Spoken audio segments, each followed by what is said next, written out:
Hi, everyone. Welcome back to Uplifting Studios TV. Today, I am joined by Kageni. Kageni is the creator of Magnificent Woman and School of Magnificence. She is also an author and an award-winning speaker. Kageni, welcome. Oh, thank you for having me. I'm excited to have you on because I've followed you for quite a while on LinkedIn, and we had a chat a while ago. I don't know if it's a couple of years ago or a year ago, but we had a chat and just felt really connected over the phone, and we promised each other at some point we will connect and we'll do something together. So I'm really excited to have you on here on Uplifting Studios TV today, because the chat that we'll be having today is on magnificence and the work that you do as a soul coach. And I just want us to dive into that work, and for you as an expert in your field to just fill our cups up and remind us of our significance, our magnificence. And I'd like us to just dive into that. But before that, take I'd us be back. happy to. But before we get into that juicy part of the topic, let's go back and take it way back to Kenya, where you grew up, and tell us a little bit about your upbringing. I know you lived with your grandmother as a little young child. Take us back there. Oh wow. I was born, when my mother was quite young. Either she's just finished high school. So I always say I was my mother's master's degree and PhD, because that's as far as she went. And so by the time I was going to school, I was feeling like, hey, I have to do this for my grandmother, my mother, and myself for the sake of my bloodline. You know what I mean? For our bloodline. Yeah. But what I loved most about my mother, even though she didn't have the ability to raise me herself, was she placed me in the loving arms of her mother, who was just a magnificent woman. And you know how our grandmothers are in Kenya. They're full of wisdom. They're full of self-assurance. They were full of something I really don't see a lot of people nowadays having. And one of my favorite phrases growing up near my grandmother, she had this thing she used to say, I turned myself on, I turned myself off.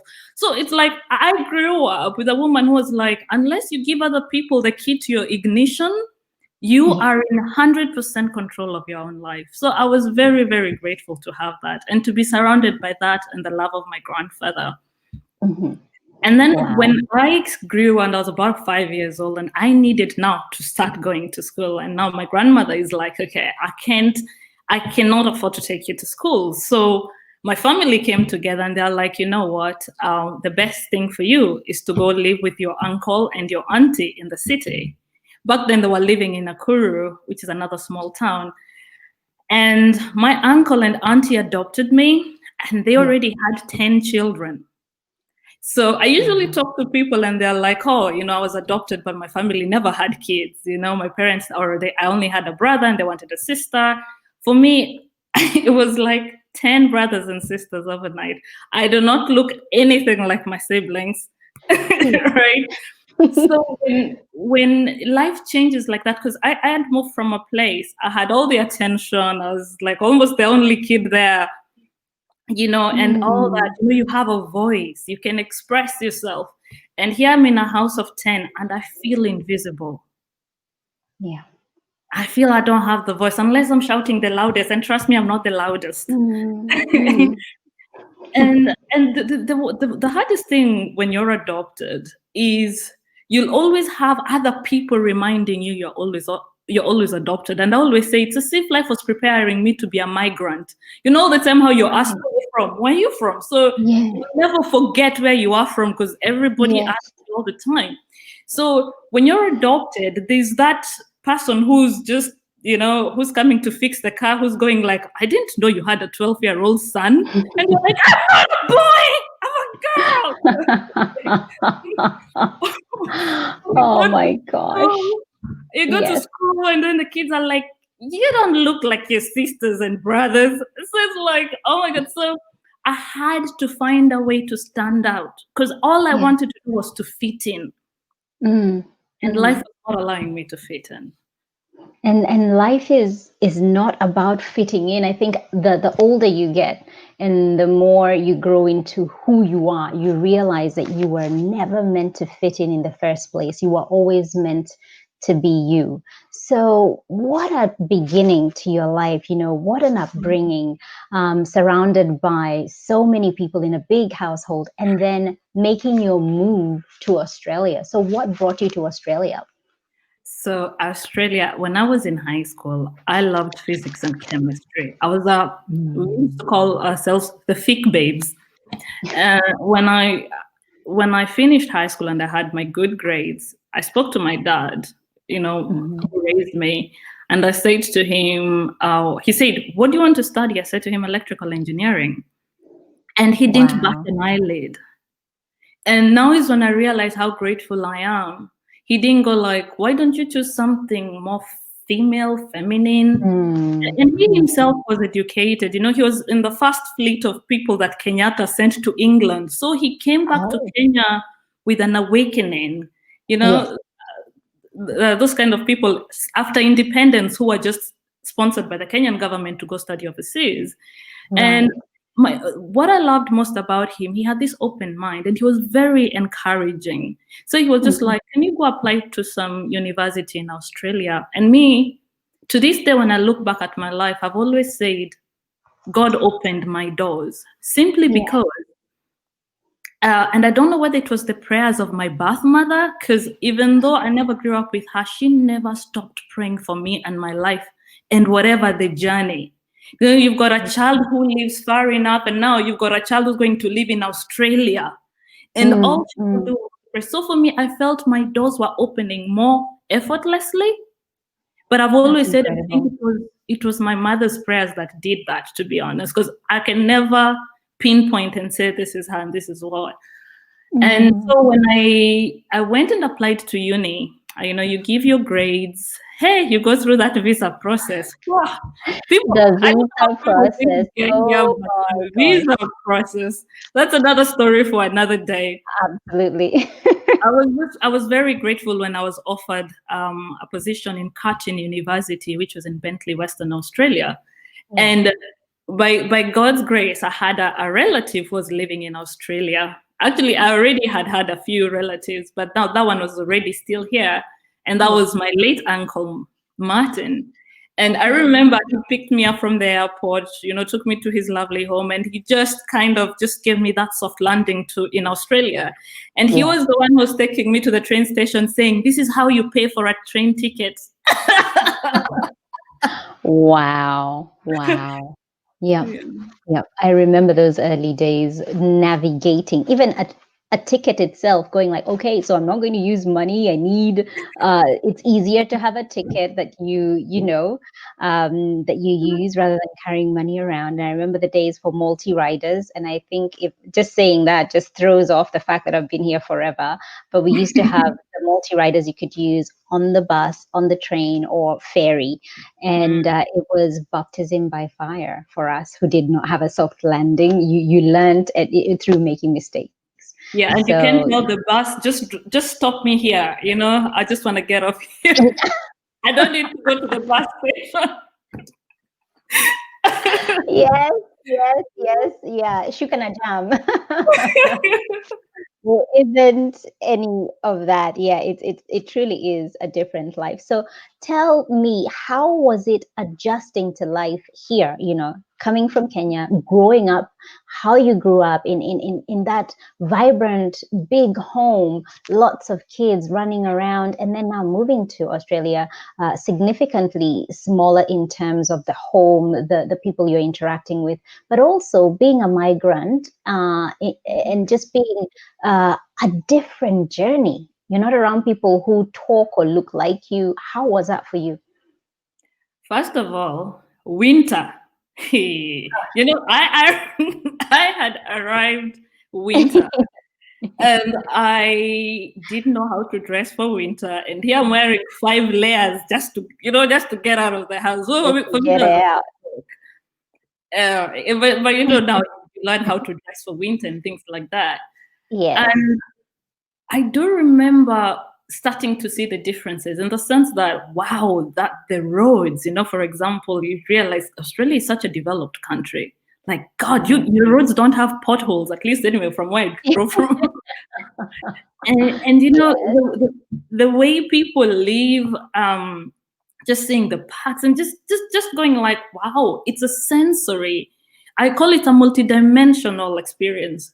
Then you realize the food tastes different. Even a banana tastes different than the banana you had in Kenya. And so that you start to get used to all the tastes and what kind of food. I think my uncle helped a big deal. That's all I'll tell you. Absolutely. I can honestly, having a family member here would make a world of a difference. Absolutely. So now talk to us about uni, getting into uni, working part-time jobs, and eventually getting into your engineering. So what was interesting is that the first day of uni, my uncle took me to the actual class. The second day of uni, it took me an hour to find my lecture room. That's how big the uni was. I loved university. We were very few females in electrical engineering, and which was so interesting. And I was the only African woman. I did have a few, I think I had a friend from Kenya, one, and there were two from Tanzania, but that was it. Everyone else was from everywhere else. Yes. And it was a very demanding course. So what I'm saying, when my friends were thinking they can go partying on the weekend, you possibly have an exam Monday morning. I couldn't have a life in uni, not the kind of a life I had people who are doing business kind of had. Yes. And when I start talking to other migrants, people are saying you either get a job cleaning or you have to get a job doing, what do you call this? Factory work. It was all these kind of jobs. And I was like, those were the jobs. Those were the I was a cleaner. I started off as a cleaner. Yes. And that was the thing. And when you ask people, they say that. So, and for me, I like challenging things. So I was like, is there another way? And I happened to have joined the Cutting Guild, which you kind of understand how things happen. You understand the university inside out. And I was like, oh, if I do a barrister course, I could work at the uni, because they had to employ a certain group of Cutting Guild students. It happened to be the perfect job. It was just outside the library, and they could only roster me around my classes. So I was this only African girl in the cafe working there, and everybody looking at me like, how did you get in? How did you get that job? Yes. And I love the fact that you questioned that, because I had a previous interview with one of the ladies who said, when she came, she was also given the whole spiel of, okay, you can get a cleaning job or a factory job. But she was like, no, I don't have to. I'm going to try and get the kind of job I think I would like to get. And I love that you did that too, because in me, I don't think I had developed to the point of even thinking that I should think of something higher than that. If this is where we are starting and this is where my people are at, then this is where I need to start. So I love it when I hear those who challenged the concept and actually got into doing something different. I really love that. And I will encourage people to always ask questions. One of the best things I heard is question your questions and doubt your doubts. It doesn't matter what other people are saying. So when somebody says you can do this, I say, okay, let me try it. Then I'll figure out whether it works or it doesn't work. Absolutely. And so how did you then get into your first job in electrical engineering after graduating from uni?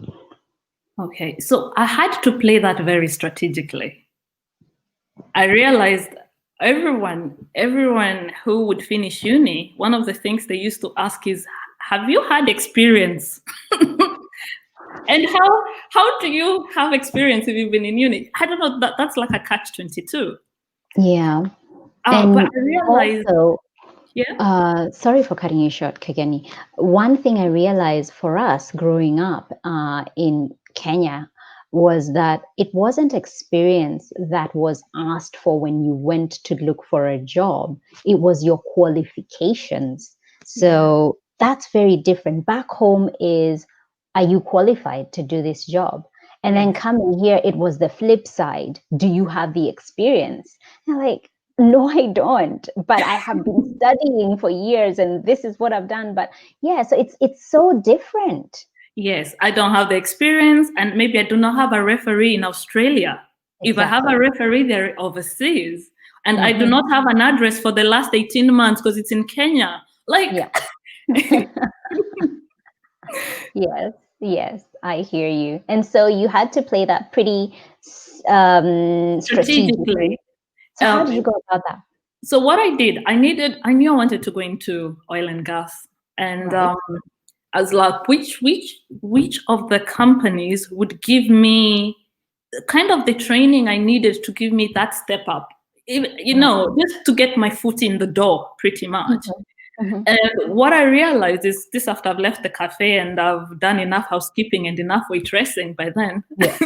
Because over the school holidays, you could do all kinds of jobs, including farm jobs. Some people used to work in the farms too. Yeah. There were people who picked fruit and sorted stuff in farms. Yes, that was Yeah. there. Yeah, and you'd be on stitches when your friend says I was working in a pig farm. You're like, God, because in Kenya you'd never do that. Yes, and I guess that shows the different privilege that we have, that, Yes. we can come here and start from the very, what we would deem, the beginning of really starting out your career, the bottom, Mm, if you like. Whereas back home, it's a different kind of beginning. You wouldn't necessarily be starting from, working in a pig farm, or just depending on your background, your upbringing, and your privilege. that's So true. indeed, when we come here, we may be looked at like, oh, you must be so fortunate to be here. And back home, we're being looked at like, oh my God, you must be so fortunate to have left and gone to pursue that. So yeah, it's a different journey for everybody. It's a very different journey. Yes, I agree with you totally, and Mm, how people view it from different perspectives. yes, But what I was saying when it comes to how you play it strategically as well is yes. I decided I needed to work for BP as a cashier, because BP had this training program that got you into the industry. And Oh, it was also it was, yeah, as I told you, it's like it was a job that was 5 minutes walk from my house. Like literally, I just used to walk there. that's incredible. And I was a cashier, so people will come in and just say, "Yep, pump number 4. You're like $60. Yep." You Oh, process and you give yes, the ticket. yes. And I met amazing people, and I realized I love the interactions you get with people as well. And I Wow. remember when I finished that, because I remember at the same time I'm doing my thesis. And what happened in my last year, because I couldn't work many hours, like the engineering thesis it takes a lot of your time. Sure. And what I had done, I'd stocked up all my leave to be able to take that leave towards the last end of my semester, which means I was Right. being paid for my leave. So I Mm, really had mm. to plan it so strategically. And it Absolutely, really absolutely. paid its fruits. And I was able to focus on my engineering. I graduated with honors. And you know what is so fascinating is when people come and say, "Oh, what are you doing?" You say, "I'm studying." "What are you studying?" "Engineering." And people just look at me like, "Hey, you look small." Anyway, don't pay attention to what people think and what Yeah, people say, because it can really put you off. it can really put you off. And I Know guess this yourself.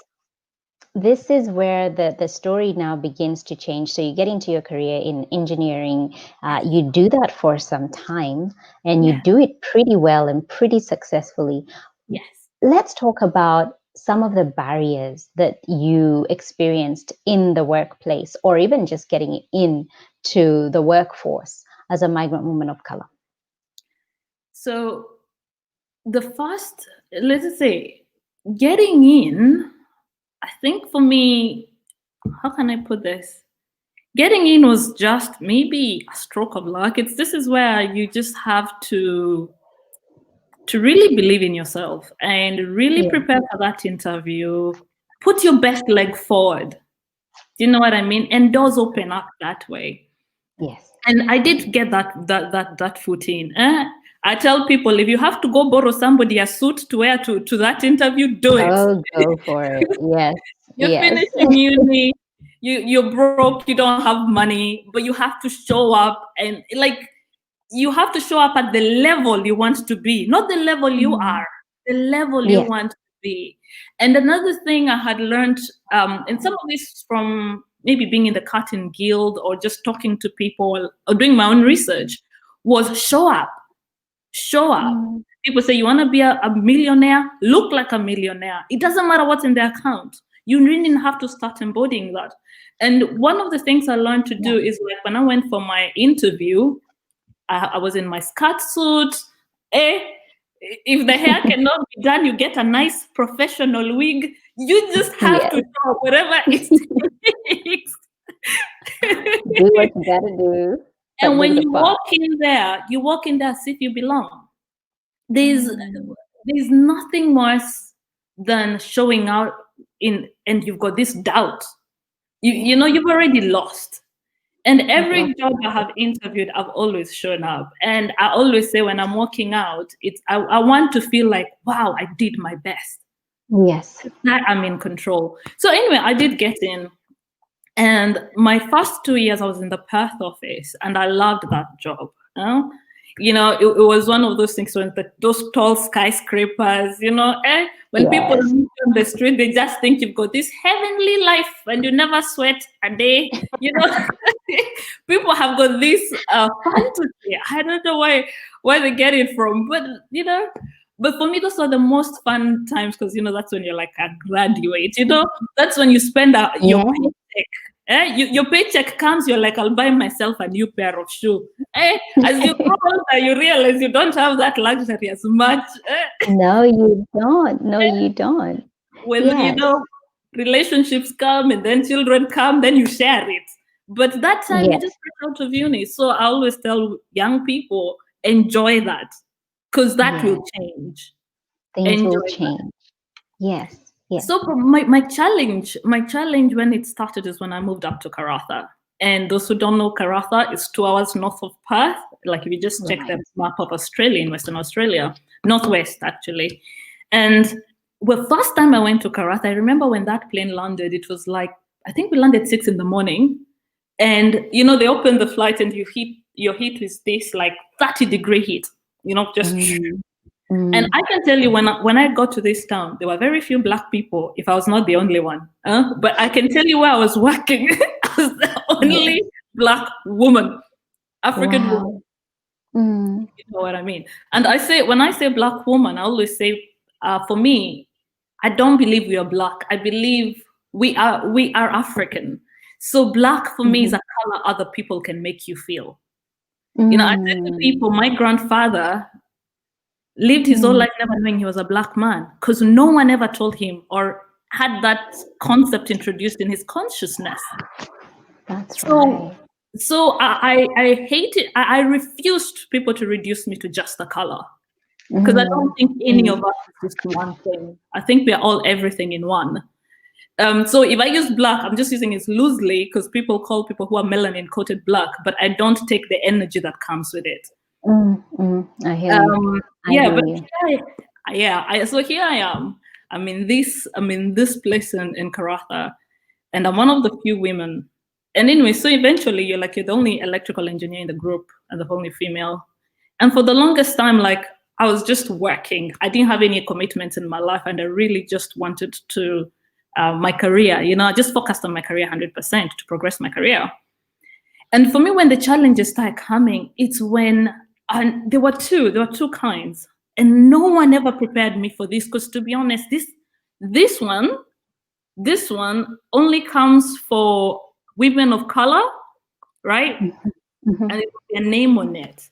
And one, it's whereby I found sometimes white women could feel threatened by you for some reason.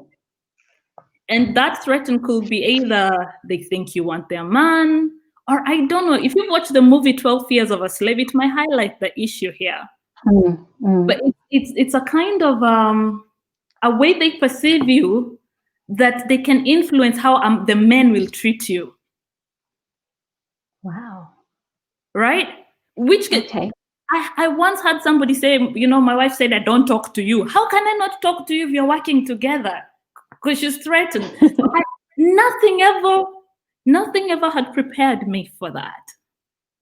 And Right. we grew Right. up with so much value from our great grandparents, from our parents. We had so much value and self-love.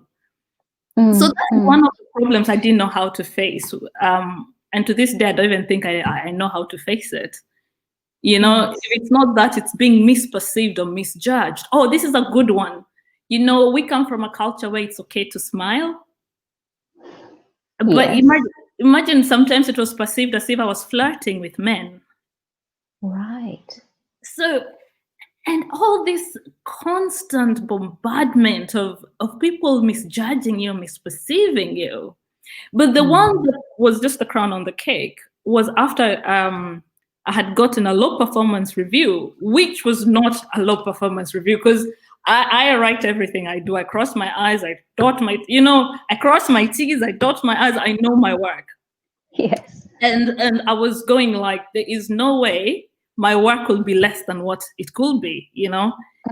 So I ended up getting, this is like multi-source feedback. This is where you get other people from other departments to give you a positive review.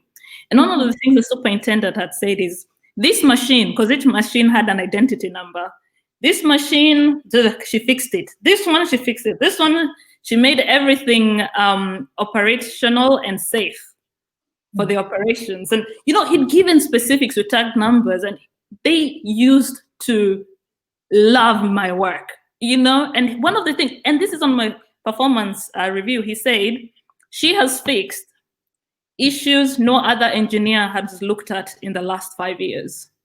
Wow. And imagine for that to be Wow, reduced Kageni. to maybe because he fancies me. Okay. I'm going Wow. like, did I know it was such a weapon to be young and female in a male dominated industry? And I'm like, you are smart, you are intelligent, but it's always being trivialized. And what also disappointed me the most, I realized HR is not there to help you. So I'm here in Karatha, I'm isolated from my family all the way in Kenya. I'm all alone, battling a system that's just putting me down. And like, other people could just flow through doors, then it's a natural progression. But for you, you've got these 40 doors bolted that you have to prove yourself on each one. And it just took Gosh. so much energy. And Yeah. eventually, I just was like, that's it. I went and saw the CEO of the organization, and I filed my case. And I had like a pamphlet of all the work I've done, and I just left it on a desk, and I said, this is what I've done for the company. Yeah. Anyway, they revoked everything and gave me back what I owed, what they owed me. They gave me my correct rating.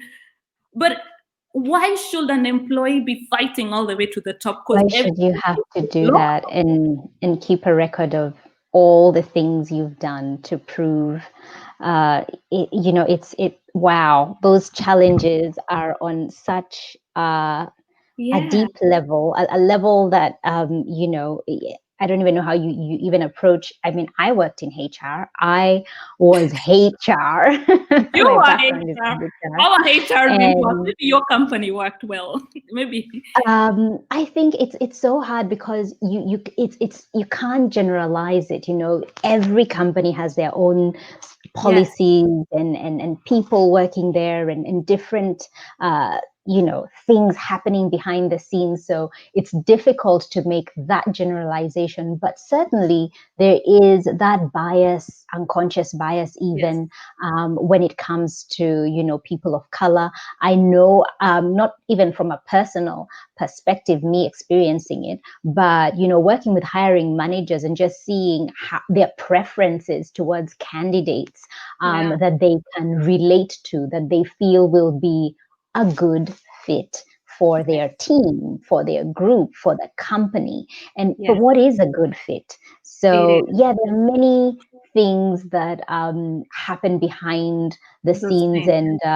and it's unfortunate. And gosh, Kageni, you're But in that case, yeah. Annie, what actually happened when I finally left the company?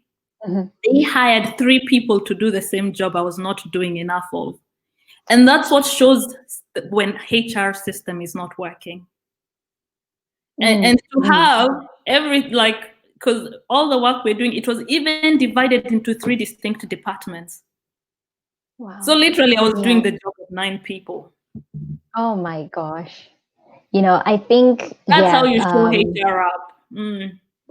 And yeah, it is unfortunate that sometimes those things are not realized until a great employee has left, and now you're uncovering what was happening and what they were doing and how they were incredibly competent, and then you're faced with the issue of hiring and rehiring, and it's unfortunate when that happens. But talk to us now. I want us to get into soul coaching, and I Yes, really want please.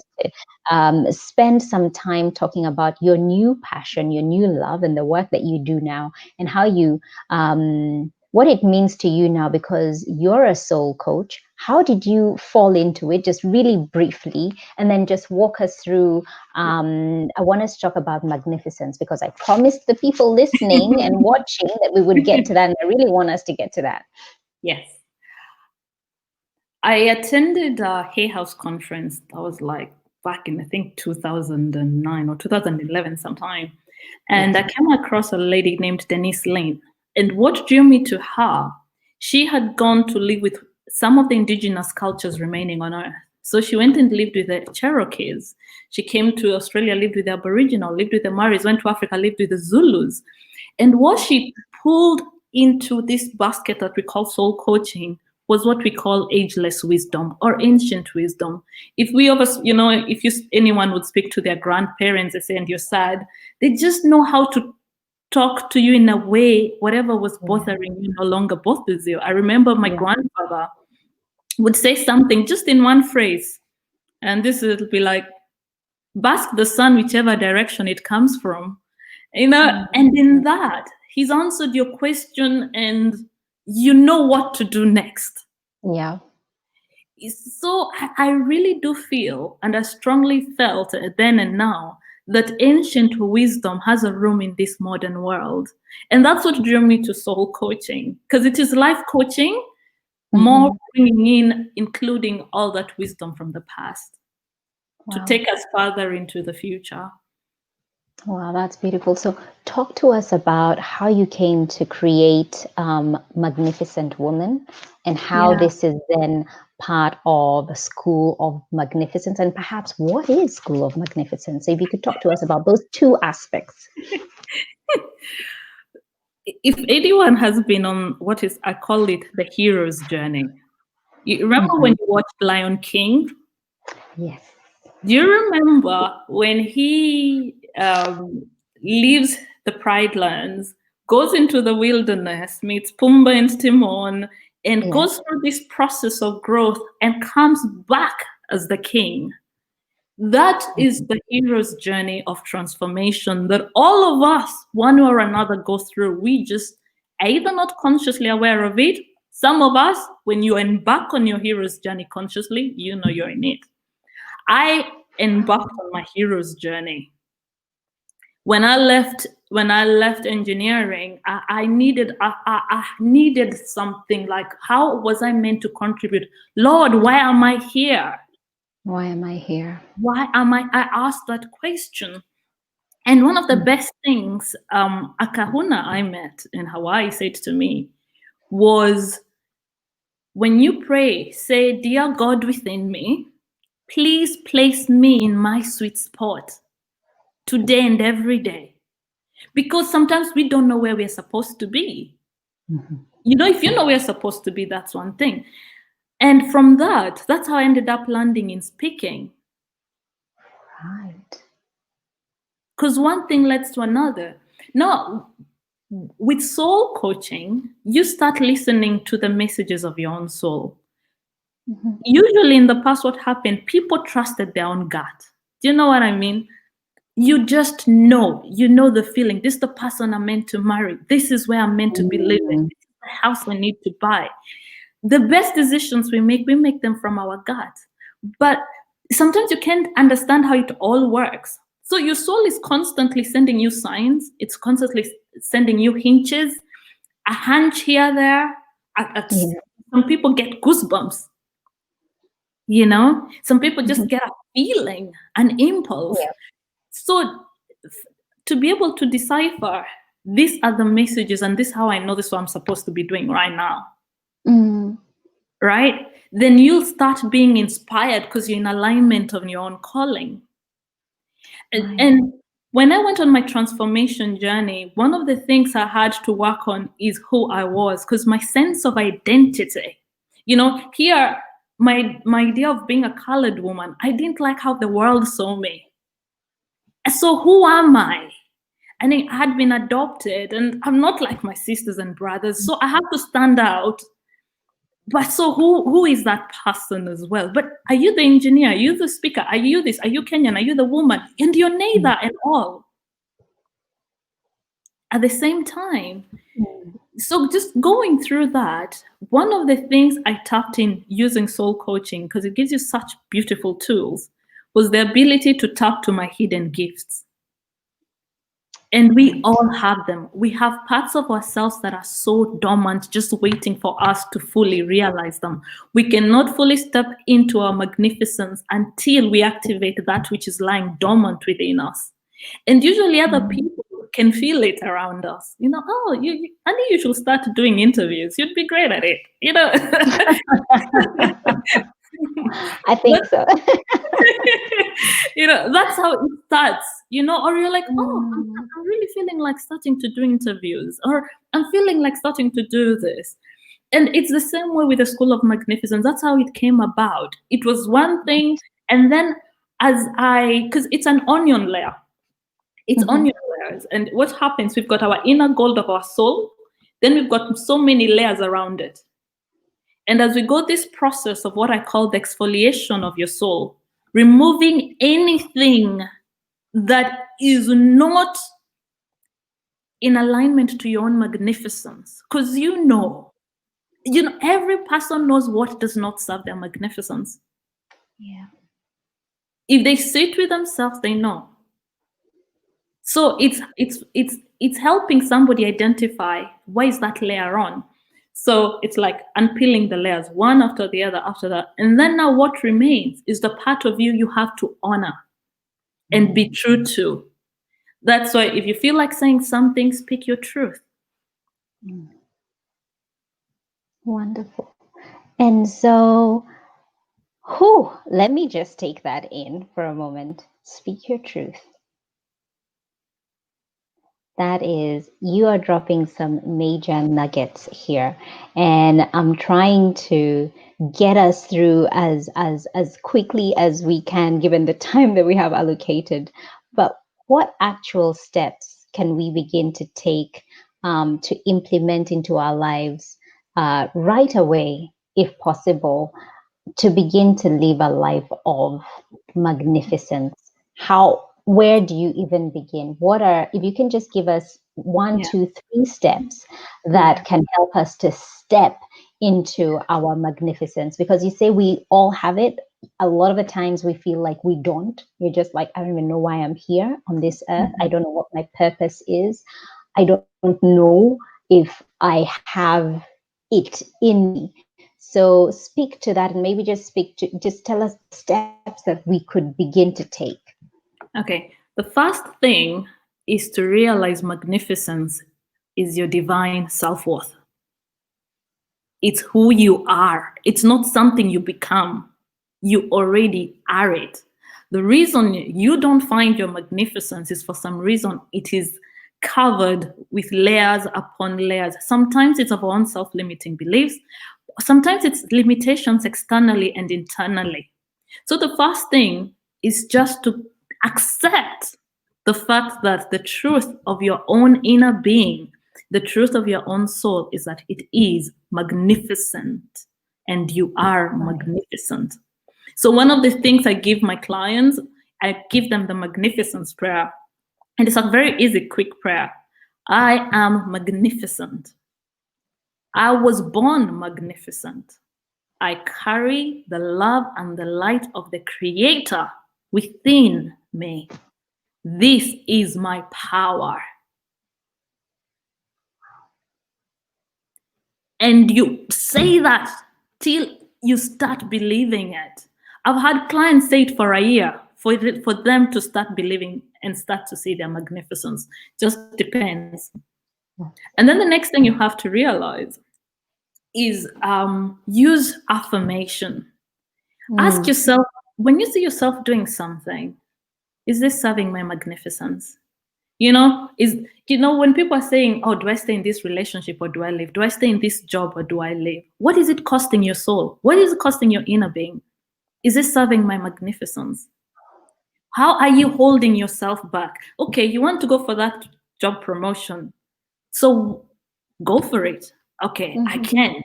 Why? I'm fearful. Okay, let's talk about that. Where are you fearful? Fear of rejection. What if they don't like me? Let's work on that. How is that thought serving your magnificence right now? What's a better way of looking at this? How about I'll go give it my all, regardless of what happens, but at least I tried. Which of those two feel better? So I've always learned to ask myself, does this serve my magnificence? If you're saying, oh, what kind of food do I eat? Is it serving your magnificence? Is it not? Do I quit smoking? Is it serving your magnificence? Is it not? And the only reason we go into denial is because we are lying to ourselves. And that's when you need a coach to help you overcome those barriers within, because there are external limitations and there are internal limitations, and the internal ones are much harder to shift.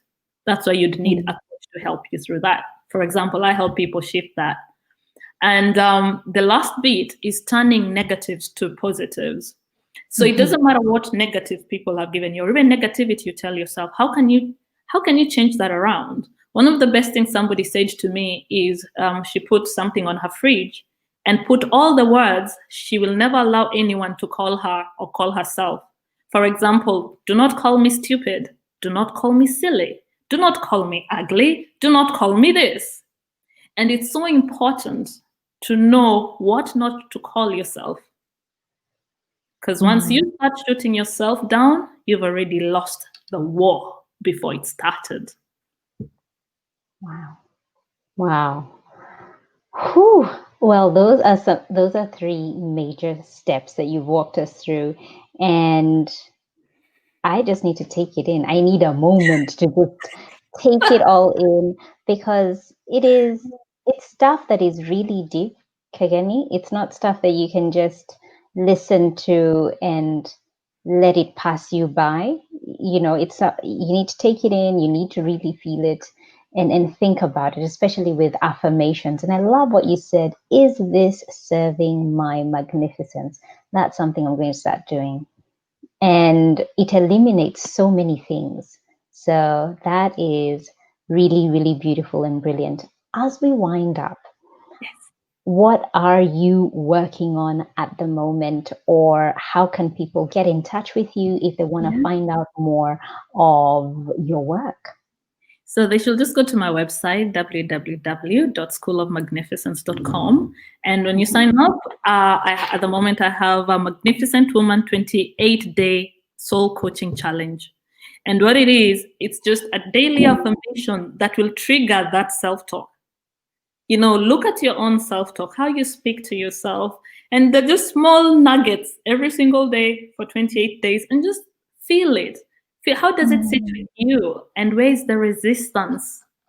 And that's what I'd like to offer you.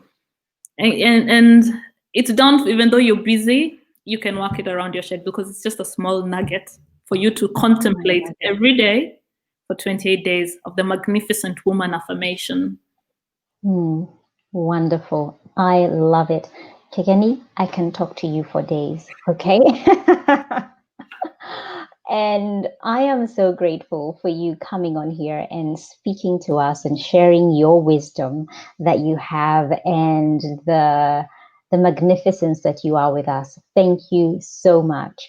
I am watching in great anticipation of what lies ahead for you, because, you know, greatness has already been set for you. And I can just see you like Simba, just walking into that, you know, that greatness. Thank you for having So, me.